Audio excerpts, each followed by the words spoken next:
manager n'est pas une promotion, c'est une compétence à part entière. Motiver, engager et fidéliser passe aujourd'hui par un style de management repensé, axé sur l'humain.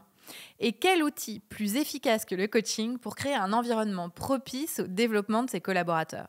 Dans cet épisode, je partage les 5 bonnes pratiques qui peuvent vous aider à adopter une posture de manager coach pour rendre votre leadership plus puissant. Ces pratiques ont été déterminantes pour atteindre les meilleurs résultats pour mon équipe et pour mon entreprise. Elles ont le pouvoir de propulser votre gestion d'équipe vers de nouveaux sommets. Bienvenue sur Femmes Ambitieuses, le premier podcast sur le leadership pensé par une femme pour les femmes. Je suis Jenny Chamas, chef d'entreprise et master coach certifié. Ma mission, ici, est de vous aider à vivre votre carrière sans barrière, avec des outils pour affirmer votre leadership, gagner en confiance, en performance et en bien-être. Pas à pas, nous contribuons, vous et moi, à un monde de l'entreprise et une société plus paritaire. Et avant de s'attaquer à l'épisode du jour, j'ai un message à vous faire passer. Bonjour mes chers leaders. Je suis ravie d'aborder avec vous un sujet qui me parle beaucoup, l'usage de la posture de coach en tant que manager. Avant de vous donner mes bonnes pratiques, parlons de pourquoi ce sujet est-il si important si vous êtes manager ou si vous souhaitez le devenir. Nous sommes dans des métiers de plus en plus spécialisés. Bien souvent, on manage des personnes dont on ne connaît pas bien le métier parce qu'ils sont très techniques. Un bon manager n'est pas nécessairement quelqu'un qui sait résoudre le problème technique du collaborateur ou lui donner la réponse. Sauf que pendant longtemps, si on regarde par le passé, un manager était une ancienne personne de l'équipe qu'on promouvait et donc qui, du jour au lendemain, devenait manager de l'équipe. C'était donc facile de savoir comment aider les personnes de l'équipe quand il y avait un souci ou savoir comment les développer puisqu'on voyait tout de suite où elles n'étaient pas au niveau. Aujourd'hui, ce n'est plus aussi vrai. Par exemple, dans mon cas, je suis incapable de faire beaucoup de choses dont est responsable Alice. Donc Alice, c'est la responsable marketing de l'équipe. Ou même Marion, qui est responsable opérationnelle de l'équipe. Pourtant, je dois les manager, les évaluer, les accompagner, les aider à se développer. Et c'est ici que le coaching entre en jeu. Être un manager coach permet d'accompagner ses collaborateurs, de les responsabiliser, de les aider à réussir sans savoir précisément exactement comment ils vont le faire. Sans leur donner les réponses, mais en les aidant à trouver leurs propres réponses. Je suis convaincue que non seulement c'est indispensable pour les managers aujourd'hui d'adopter cette posture, mais en plus c'est souhaitable. Je ne sais pas si vous avez déjà fait l'expérience d'être managé de cette façon, mais moi, par le passé, dans mon ancienne carrière, j'ai fait cette expérience. Et c'est sans aucun doute mon meilleur souvenir de management. Un management qui se faisait dans la confiance, qui venait me poser les bonnes questions, qui tentait de comprendre ma façon de penser, qui m'encourageait et me laissait la responsabilité de mes actions. Je ne me suis jamais autant développée qu'avec ce manager-là, qui avait pourtant les réponses et connaissait bien mon métier techniquement parce qu'il avait occupé le même poste quelques années auparavant. Et soyons clairs, c'est aussi un bon point pour le manager d'avoir cette posture de coach, puisque de cette façon, on s'extrait de l'urgence à devoir tout solutionner soi-même et on compte sur chaque personne de son équipe pour prendre en charge son périmètre. Ça permet de prendre du recul et de se placer en mode pilotage de l'équipe plutôt qu'en mode pompier qui éteint les feux. Alors voici 5 bonnes pratiques qui peuvent vous aider à adopter cette posture de manager coach pour rendre votre management plus puissant. Première pratique, posez des questions ouvertes plutôt que donner des réponses. Apprenez à être curieuse, à poser des questions ouvertes, à vous intéresser à vos collaborateurs et surtout à ce qu'ils pensent, ce qu'ils estiment être la meilleure stratégie, le meilleur process ou la meilleure idée. Par exemple, vous pouvez leur demander « Que prévois-tu ? Qu'en penses-tu ? Que préconises-tu ? Pourquoi choisis-tu cette option ?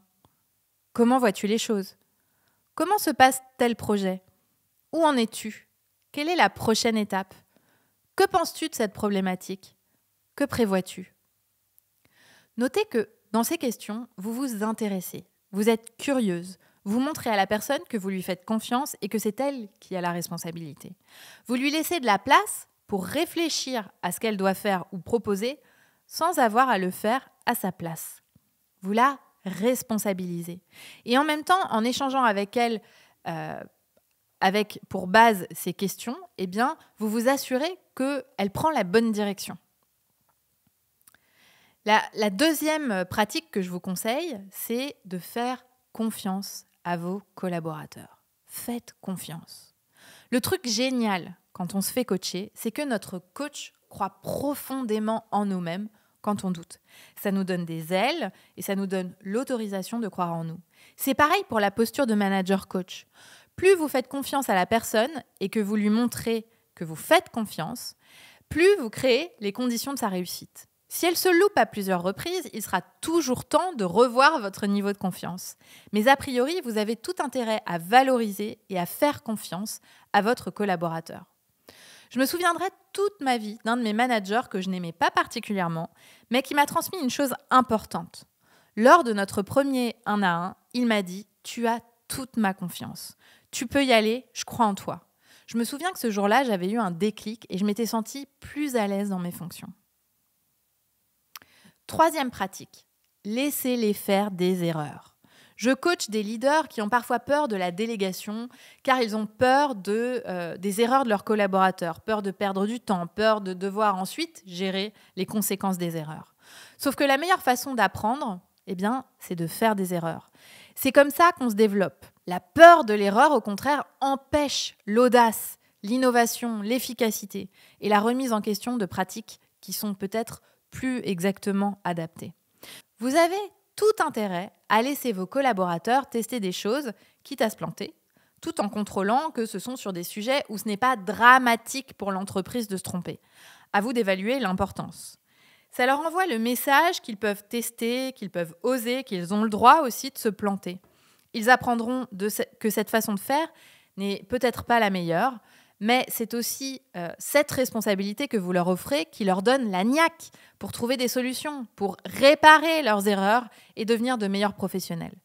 Et ça nécessite de véhiculer une image positive de l'erreur. L'erreur est un apprentissage. C'est ce qui permet d'atteindre un résultat. Ça fait avancer sur le chemin. Je vous promets que vous aurez des équipes bien plus performantes si vous les laissez se planter. Car une équipe qui a peur de l'erreur est une équipe qui n'avance pas ou qui se déresponsabilise. Dans notre équipe, chez Coach Happy, la culture du test et l'acceptation de l'erreur nous permet d'avancer vite, de s'amuser à faire de nouvelles choses et surtout de trouver beaucoup de choses qui marchent sur le chemin si on se plante. Parce que en fait, c'est quand même assez mathématique. Plus vous testez, plus vous allez réussir. Mais aussi, plus vous testez, plus vous allez vous planter. Donc, plus vous vous plantez, plus ça veut dire que vous avez osé. Et plus vous osez, et plus vous allez avoir de chances de trouver le chemin qui fonctionne. Je n'ai pas besoin d'être dans mon équipe la manager qui tire sans cesse la locomotive. Cette culture de l'erreur comme un apprentissage permet à chacune d'oser proposer des choses, d'inventer des solutions et de ne pas se terrer dans une cave ou dans un terrier quand elle se plante. Quatrième pratique de la manager coach, c'est de créer un cadre clair. Pour pouvoir coacher efficacement vos équipes, chacun a besoin d'avoir un cadre clair, c'est-à-dire d'avoir des objectifs, d'avoir des KPIs à suivre, donc de suivre en fait l'évolution et l'atteinte des résultats, et puis d'avoir un suivi, parce que la confiance n'exclut pas le contrôle. Donc mettre en place une structure qui permet cela, avec des points annuels, trimestriels et hebdomadaires, permet d'encadrer votre relation de manager-coach. Cela permet aussi à votre équipe de savoir quelles sont les attentes et de visualiser l'atteinte des résultats pour être capable de mettre en place tout ce qu'il faut pour y arriver.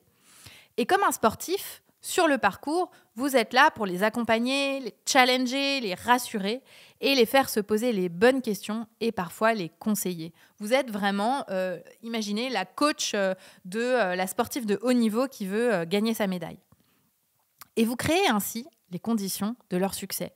Et puis, c'est aussi un excellent moyen pour repérer quand la personne ne va pas être un bon fit, quand elle n'a pas les épaules en fait pour satisfaire les besoins du poste. Et ça aussi, c'est votre rôle de manager de le détecter.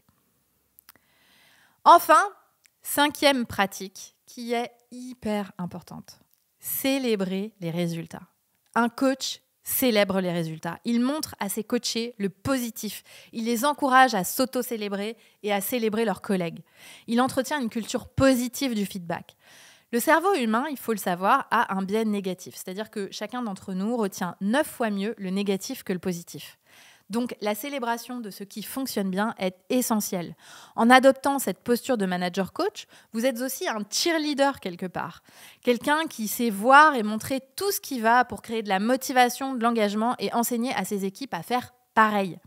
Chez nous, on célèbre les succès chaque vendredi par message. Et puis, évidemment, les gros succès en weekly, du lundi en visio. Et bien sûr, on boit du champagne pour les très très gros succès d'équipe. Alors on n'hésite pas à boire du champagne, c'est hyper important, on adore tout le champagne et c'est notre façon de célébrer. Bon, je vous encourage pas à boire de l'alcool, c'est vraiment juste pour faire la fête. Mais ce que je veux dire par là, c'est que c'est hyper important de vraiment voir le positif et de ne pas s'attarder sur les petites erreurs. Ce qui est important, c'est là où vous voulez aller, là où vous voulez emmener votre équipe et les gros résultats. Et sur le parcours, évidemment qu'il va y avoir des couacs, il va y avoir des demi-tours, des erreurs, des changements de chemin. Et ça, c'est pas grave en fait, c'est du détail. Mais ce que vous voulez en tant que manager coach, c'est pas être celle qui tire la locomotive et qui dit « Ah bah tiens, fais ci, fais ça », mais vous voulez être quelqu'un qui fait confiance à ses équipes et que ses équipes réussissent à trouver le chemin par elles-mêmes. Coacher, c'est challenger et c'est célébrer. C'est responsabiliser, c'est accompagner, c'est développer. Et croyez-moi, c'est accessible à toutes, ça s'apprend. Et notamment, ça s'apprend de façon très puissante en vous faisant coacher. De nombreuses leaders ambitieuses qui sont sorties de notre programme de coaching utilisent une partie des outils avec leur équipe car c'est extrêmement puissant. Alors en avant toutes, mes chers leaders. L'épisode vous a plu ? Pour me soutenir, parlez-en autour de vous et laissez un avis 5 étoiles. Sachez que nous proposons plusieurs formations avec différents formats à destination des particuliers comme des entreprises. Retrouvez toutes les informations sur notre site jennychamas.com ou venez discuter avec nous sur Instagram et LinkedIn. Et rendez-vous la semaine prochaine pour découvrir 5 bonnes pratiques pour travailler en équipe en télétravail.